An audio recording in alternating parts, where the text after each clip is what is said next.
Germán Tesmer, director del Observatorio Económico Social de la Universidad Nacional de Rosario. Un gusto que estés en el programa. Bueno, muchas gracias, Antonio, por la invitación. Bueno, pasaron las elecciones generales en la provincia de Santa Fe. La Libertad Avanza perdió, que es el oficialismo a nivel nacional. Perdió Rosario, fue superado por Juan Monteverde. También no le fue bien en Formosa y no viene sacando buenos resultados en los últimos tiempos, a decir verdad, la Libertad Avanza en sucesivas elecciones provinciales. Algunos dicen que esto está influyendo en la economía, otros dicen que no. ¿Qué podemos decir al respecto? ¿Impactan estas elecciones y estos resultados adversos que está obteniendo la Libertad Avanza en la política económica del gobierno? A ver, en términos concretos de corto plazo, yo tengo a pensar de que no. ¿Sí? En términos de la expectativa sobre qué tan sostenible puede ser la economía sobre todo la parte de política fiscal, en el más largo plazo, posiblemente haya un efecto. En el corto plazo, no. Creo que gran parte de las elecciones estas de término medio se están explicando por un enorme ausentismo. Creo que a cualquier político eso le impacta en términos de querer demandar legitimidad, digo, es un dato.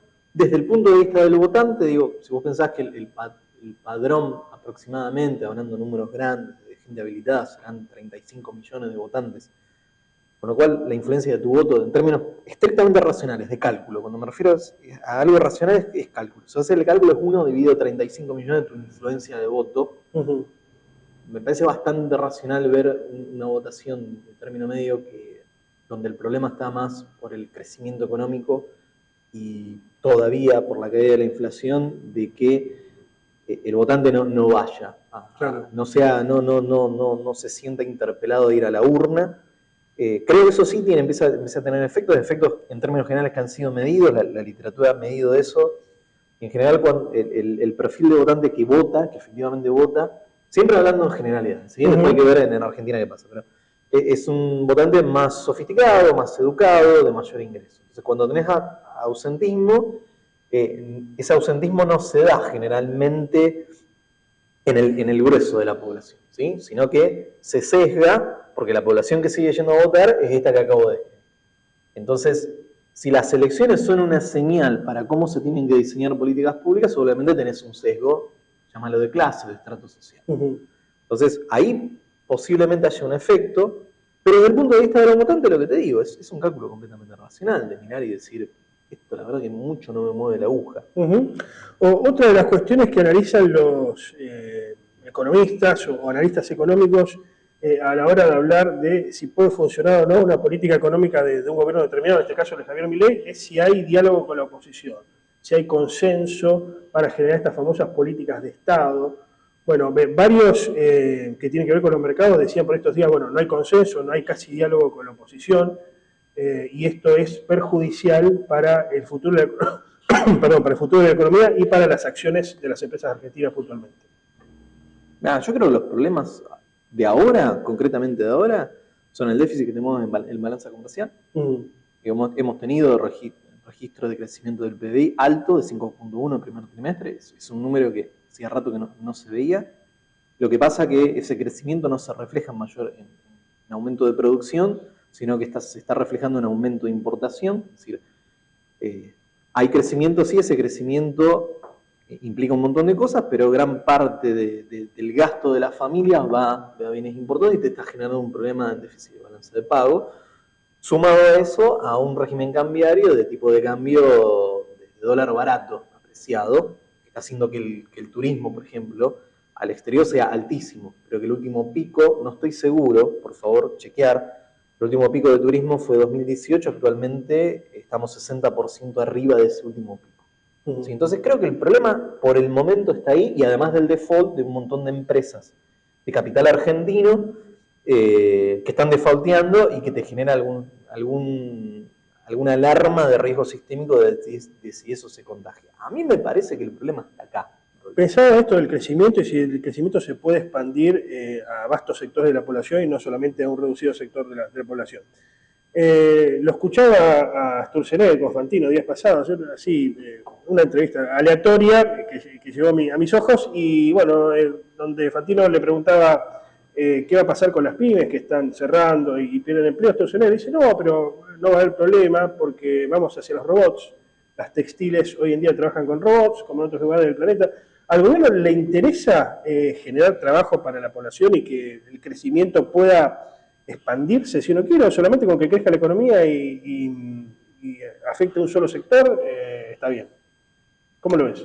No, a ver, en teoría a todo gobierno le tiene que interesar porque en última instancia ese gobierno en algún momento hay que votarlo. Claro.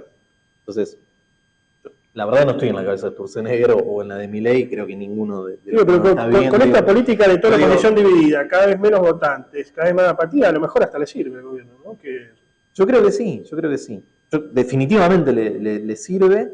En eso que me contabas de la anécdota de Sturzenegger hay varias cosas. Hay un cambio tecnológico profundo que por nuestra condición periférica de vivir en el sur de Latinoamérica, la empezamos a ver muy bajo, pero hay un cambio tecnológico profundo que no sabemos hasta dónde va a llegar el impacto, que va a tener un costo de transición altísimo, porque reconvertirse a nuevas tecnologías no es fácil para nadie, mucho menos si estás aguantando la olla.